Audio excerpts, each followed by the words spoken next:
We are going to move on to Dr. Donna Felsenstein.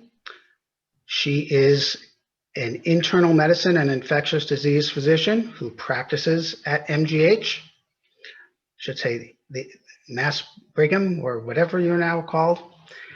She's been diagnosing and caring for patients with ME/CFS since 1979. Yes, since 1979.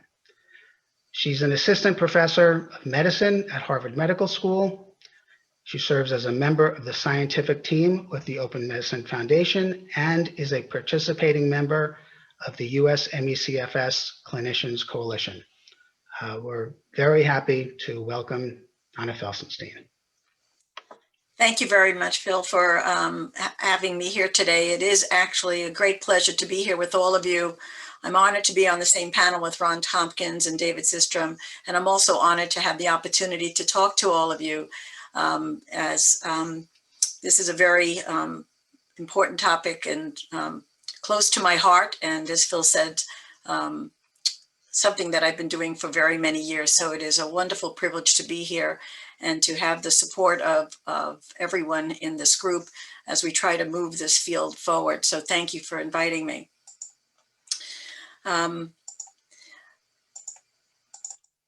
Let's just, okay. So I was asked to give an overview of the clinical aspects of ME/CFS, and many of you are very familiar with the clinical aspects, and actually many of you are people that I've known for years, often who bring in articles to me and come to me with new information, as there's always something to learn. So I'm delighted to be here with you as well. But many more of you have also are new to this area. So I will try to go through an overview of this topic in the next few minutes.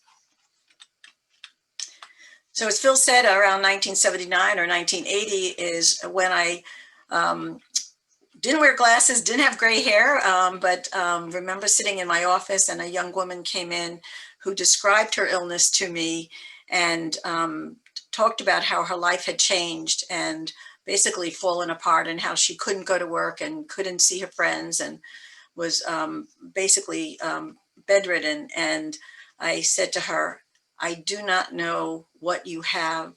I am convinced that you have an infection of some type that has affected multiple organs in your body, and you are very sick, and I'm happy to try to help you.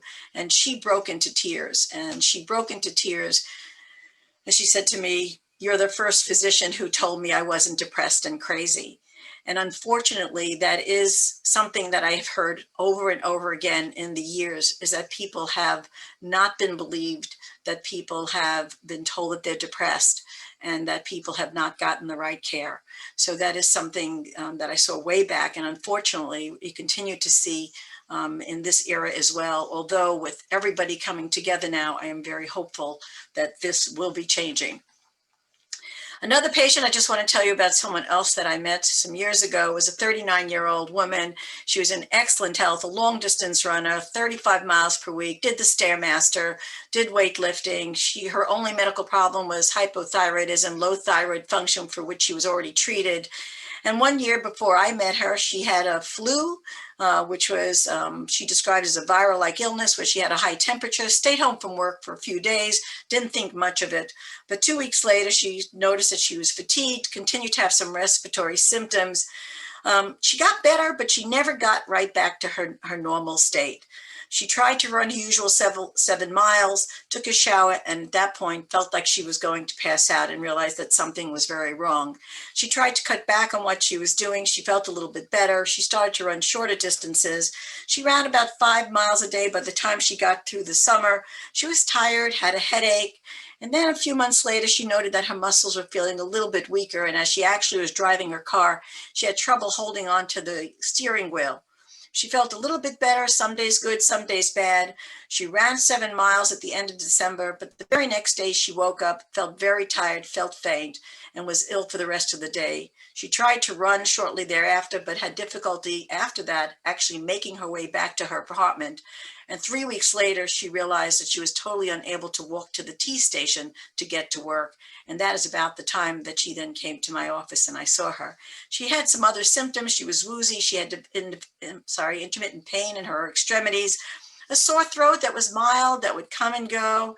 And she had what we're going to talk about in a little bit, this post-exertional malaise, which is really something, sort of the clinical marker for this illness. She also had disruptive sleep, sensitivity to noise, muscle pain.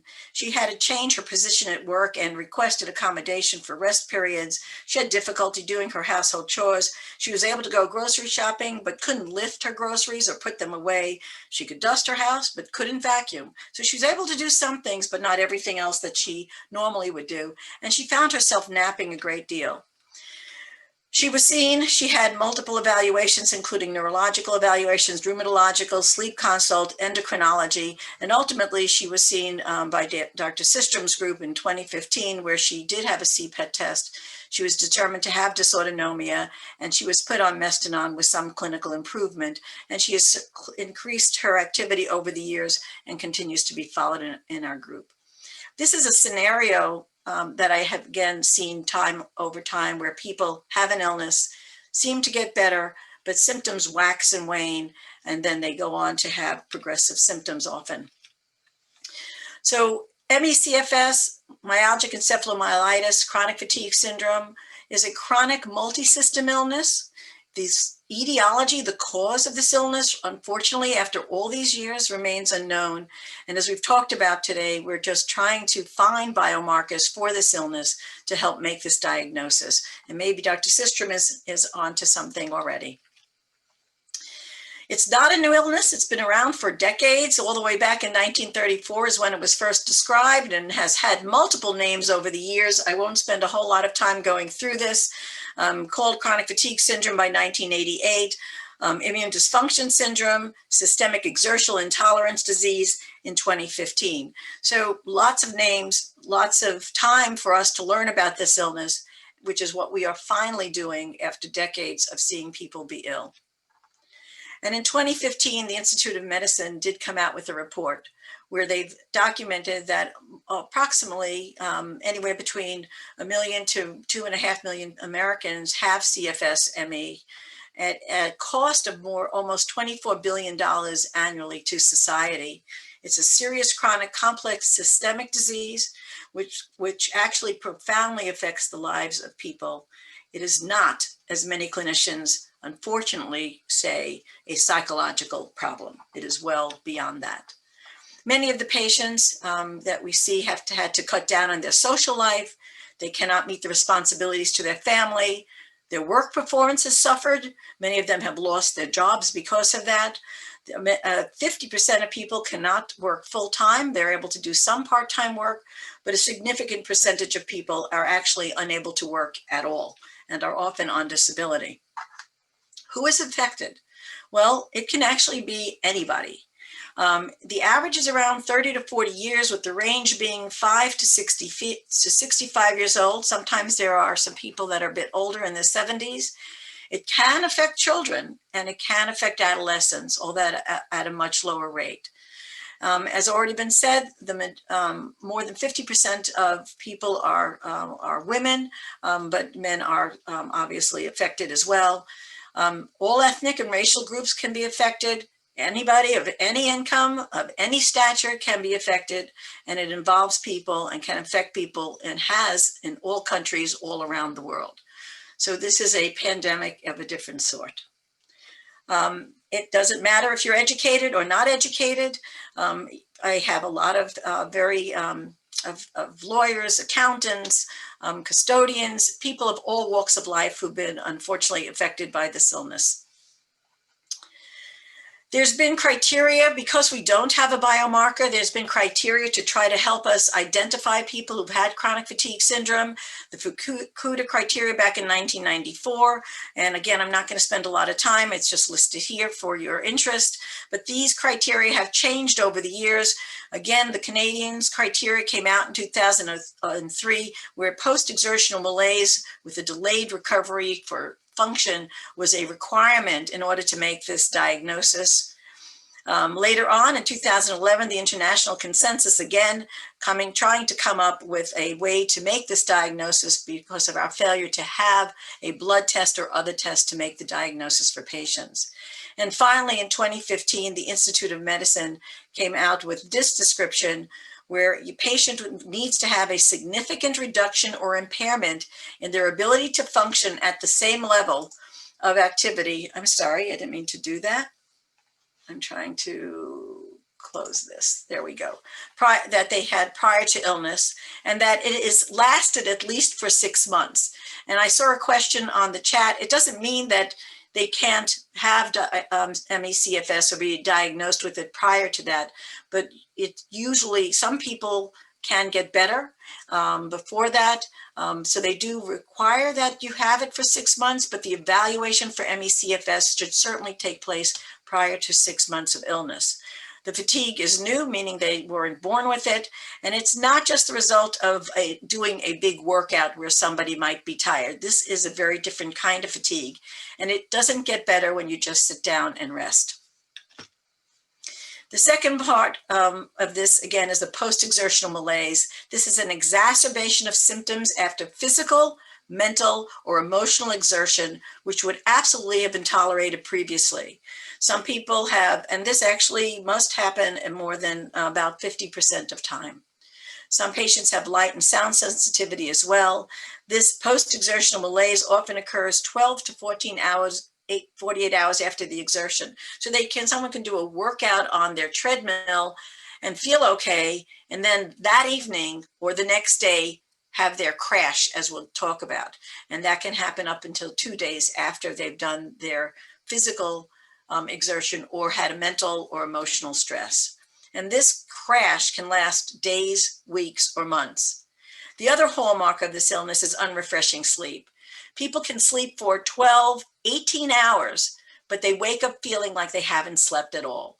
Their brain is not rested despite a full night of sleep, and they just feel like they have to have more sleep. And just, no matter how much they have, they don't feel better. In addition to those criteria, they have to have at least one of the other, the cognitive impairment that we'll talk about, the memory, executive function, or the brain fog that people always complain of, and the orthostatic intolerance, where they have a worsening of their symptoms when they're upright, with lightheadedness, increased fatigue, worsening brain fog, often feeling like they're going to faint. Some patients will have additional symptoms, the muscle pain, the myalgias. They may have joint pain where they usually don't have swelling or evidence of inflammation. Often have headaches. The headaches can be pressured-like, feeling like they have a band around their head, can be going down and radiating down their neck. And again, this recurrent sore throat, tender lymph nodes that come and go. But again, not everybody has that, but the majority of patients do. And oftentimes a low-grade fever, 99, 99.2. On the other hand, some of my patients actually have a very low temperature where their daily temperature is 96 or 97, a little bit lower than normal. They can have light and sound sensitivity. They may have some GI symptoms, which are often due to the dysautonomia and effect of the gastrointestinal motility, involvement there. They may have increased sensitivity to medications, to foods, and to odors. The onset can be sudden in a good percentage of patients, but not in all patients. But patients may say, I was well until Sunday, December 1st. I went to bed and never got up after that. I've never been the same. They will tell you what happened, what day, and what time.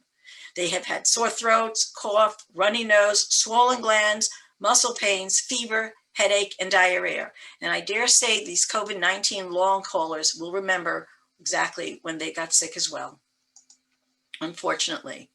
The symptoms are again here, and you can see the percentage of patients. Everybody has fatigue. Oftentimes, the majority of patients will have difficulty concentrating and headache. The sore throat and lymph glands are not in everyone, but in a very high percentage of patients. And then the remaining symptoms, the joint aches, fevers, and so forth.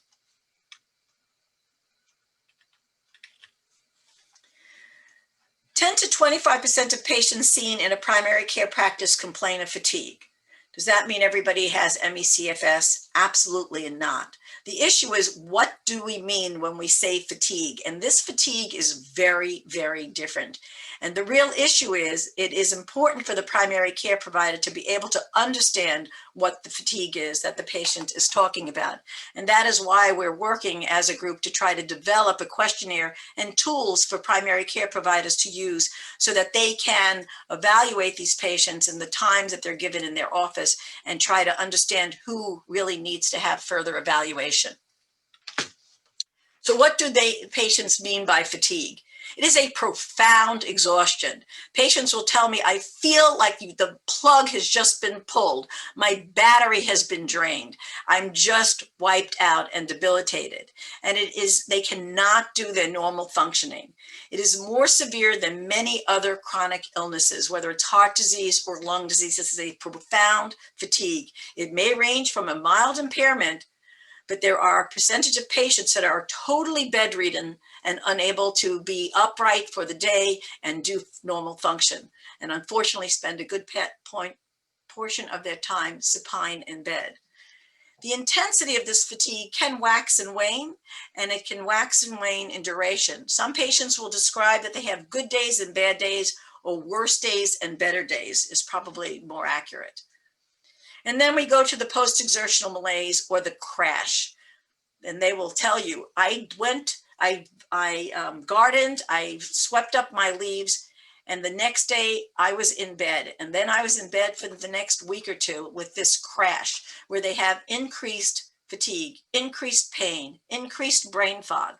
And it can be done it can happen with the physical stress, mental stress. I have people who try to work at their computer, but after a half an hour or an hour, they are wiped out and can't continue trying to concentrate and look at their computer screen and understand what they're dealing with. And that stress alone will often put people in bed. And again, the duration is variable and can be days to months. The muscle pain is significant. It can happen. It can be there all day long. It can get worse when they overexert themselves, or it can come and go. And patients will say, my extremities feel like they're lead. I feel like I'm walking through molasses. This is not the typical fatigue that patients come in when they have thyroid disease or cardiac disease. This is a different kind of fatigue, different kind of muscle pain. And as I've already said, joint pains, usually you look at the joints, they're normal looking. The joints are not usually swollen. They're not usually red. And so most doctors look at their hands and say, you're really fine. The patients are not fine. And these joint pains can move from one joint to another. It could be in the wrist. It could be in the knee. It could be in the shoulder. So they migrate. What other symptoms do they have? The neuropathic pain. As Dr. Systrom's already talked about, we're seeing small fiber neuropathy in these patients, and patients complain of pain, tingling, burning, pins and needles sensation that we refer to as paresthesias, these sharp jabbing electrical pains, and they're miserable. And this disrupts their daily day. And it's something that we're trying very hard to help patients with in an ongoing way. We'll talk about the cognitive impairment. We've mentioned the noise sensitivity and light sensitivity. Oftentimes, these patients have the sensation of air hunger and shortness of breath. And I think that's where we're seeing these patients, when I send them to Dr. Systrom, they have the low right atrial pressure. And I think that is why they're having the sensation of shortness of breath. There really isn't a problem with their lungs. It isn't lung disease. And then the autonomic dysfunction. So what's happening to the nerves inside the body? The GI motility difficulties, which gives them nausea, constipation, bad appetite, early satiety. They feel full early, even after they've only eaten a small amount. They have cold intolerance. I have patients coming into during the summer wearing thermal underwear and multiple layers. And it can be 80 degrees outside, but they're cold. And then the unrefreshing sleep. There have been studies that have been done to look at what's happening in patients with chronic fatigue syndrome. And there clearly seems to be an abnormal sleep architecture. There's something going on in the brain. And this is something that has been looked at. We have some information. I won't spend a lot of time on this, but there are other studies that are being done to look at this and to understand it further. and we may be involved in such a study going forward. If we talk about the cognitive dysfunction, what do we really mean? Well, patients say, I can't remember. I don't know where I put anything.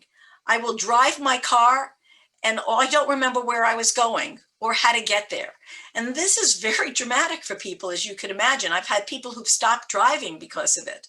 They have difficulty with word finding problems, difficulty trying to express their thoughts to the people around them. Attention problems. They lose their attention. They start talking about something and then all of a sudden they've forgotten what they were talking about. Very slow processing as well. Difficulty with comprehension. They'll read a manuscript, they'll read a law brief and just look at it over and over again and read the pages over and over again because they're having trouble understanding the information. And you could see that the percentage of patients when they've done studies quite different than control. These are people who are not pretending. This is a real illness that affects the brain. What about orthostatic hypotension? Well, as David's already said, symptoms are worse when the people are upright.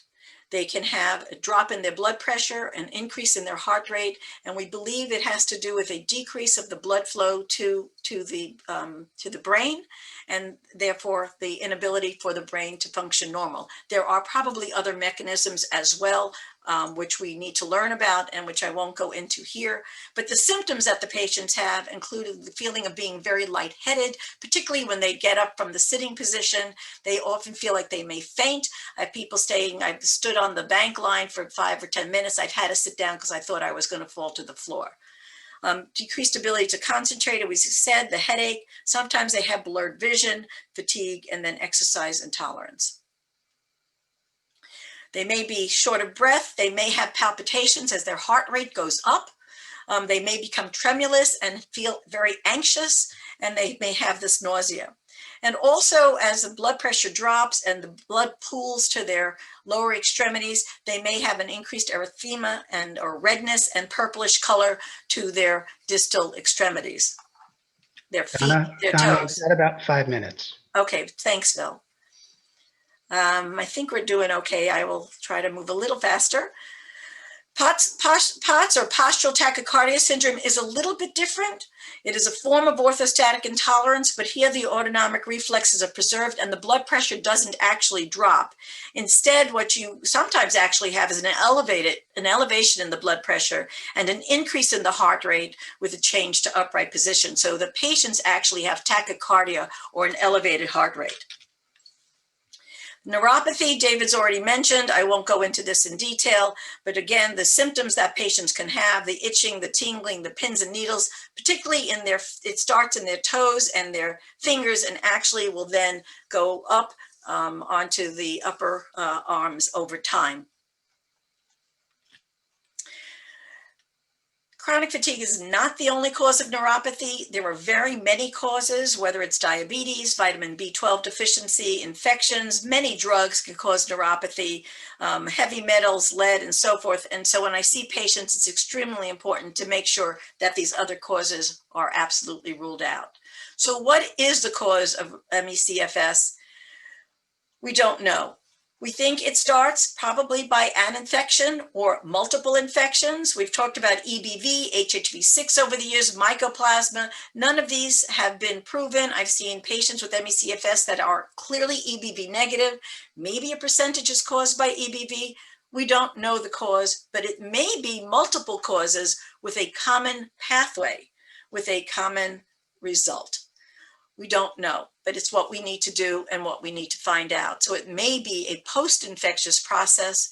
It may be the immune system that actually attacks the body. It may be an autoimmune process. We know there's a production of cytokines, which are proteins that regulate other cells. We know that T cells may be affected and natural killer cells may be affected. So something is clearly happening to the immune system and it may play a role. David's already talked about the suggestion that the mitochondria may be abnormal in some patients.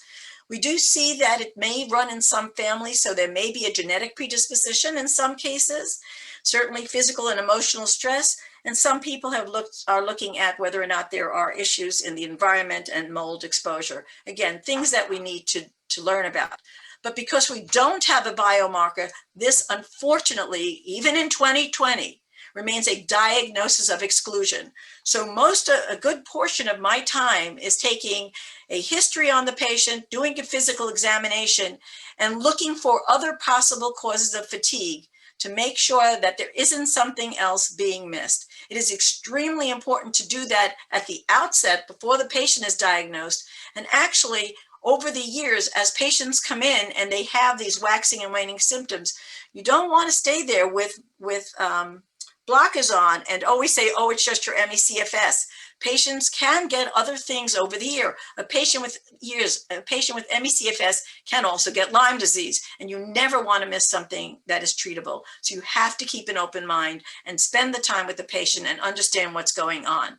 The differential diagnosis includes endocrine abnormalities, connective tissue problems, many neurological diseases. We're learning more about craniocervical instability and AAI, which can sometimes cause dysautonomia and neurological manifestations as well. Many infectious diseases must be ruled out.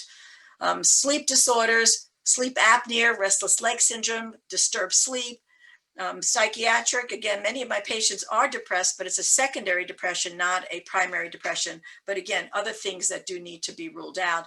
These are the diagnoses that I've made on some of my patients who did not have ME/CFS over the year. So again, you never want to miss another cause. It's extremely important to make sure that the workup has been very thorough. But also remember that patients may not only have ME/CFS, they can have coexisting conditions as well. Whether it's POTS, mast cell activation, they can have thyroid disease, and they may have a secondary depression. And that's very important to recognize and help the patients who are depressed because they have been ill. So the workup is often extensive, starting by the history. My patients know that I'm going to spend a long time, and oftentimes the first visit is at least a 2-hour visit. Multiple blood tests that we do to try to rule things out. Other workup that we can do is sleep studies to make sure that there isn't sleep disruption that we can fix. And again, even if someone has ME/CFS, it's extremely important to make sure that we improve their sleep to help them have a better quality of life. Tilt table test, looking for autonomic dysfunction. And if you didn't have a tilt table test, there's the poor man's tilt table test that we can do at home and in the office. Skin biopsies that David mentioned, the CPET study, and then certainly it is extremely important, and my colleagues have been very helpful, and I'm delighted to say that we now have a group of neurologists, rheumatologists, GI physicians, and cardiologists that are now have an interest in this illness and help me care for my patients in an ongoing way. So in the past few moments, if I can, Phil, if maybe you give me 1 or 2 more minutes, I apologize. Go. Is that okay? Go. All right, thank you. What can we do? What treatments do we have? The major thing, as Ron has very clearly stated, and David, is that we have to have the research. I've seen patients since 1979. There was some research done there by Stephen Strauss, who was looking at EBV, some research over the years, but nowhere near, as you all know, what we need to do. And I am delighted that there are now physicians in this country, worldwide, Australia, Europe, that are now interested in this illness and ready to do something effective. So that is what we need so that we can understand this and come up with a cure. But until we do, what do we need to do? We need to try to help our people have a better quality of life on a daily basis. So unfortunately, what we are doing is symptomatic treatment. So where do we start with that? Pain management. We now have some drugs that can help with the pain, whether it's duloxetine, gabapentin, pregabalin, and many of you are familiar with these. They have been helpful for some of you, but not all of you. And every drug is not helpful for every person. And like I tell my patients, unfortunately, until we understand how these medicines, and we have tailored medicines to the individual's genetic makeup, it becomes a trial and error as to what medicine is going to be right for you. I'll talk a little bit about low-dose naltrexone. We want to optimize sleep, and improving and preventing restless leg syndrome is key. Patients move their legs at night. It keeps them in a very light level of sleep. They don't get into deep sleep. And so therefore they're very tired when they wake up this morning, only compounding their symptoms. Many medications that can help optimize sleep as well. Low dose naltrexone is the new drug in our armamentarium, and I want to just stop there for a moment because we're just understanding how it works. It is used at 1/10 of a dose that has been used in the past for opioid addiction, but at a small dose, it actually blocks the opioid receptors in the brain, and therefore the brain produces an increased production of endorphins and enkephalins. And those can promote healing, inhibit cell growth, and decrease inflammation. So that is a very unique feature of this particular medication. We also think that it decreases glial cell activation. Glial cells are found in the central nervous system. They actually can release pro-inflammatory cytokines, so they excite nerves that are nearby.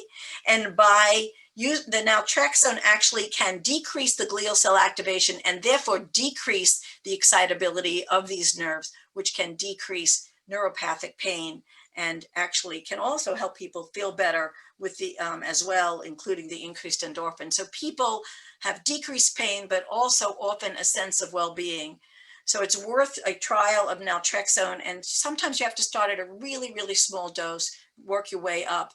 And even if you failed on it, it's sometimes worth retrying again. Donna, if you could wrap up, we need to move Yes, on to the panel. I'm just about done. So other treatments, for mast cell activation syndrome, there are drugs that can be used.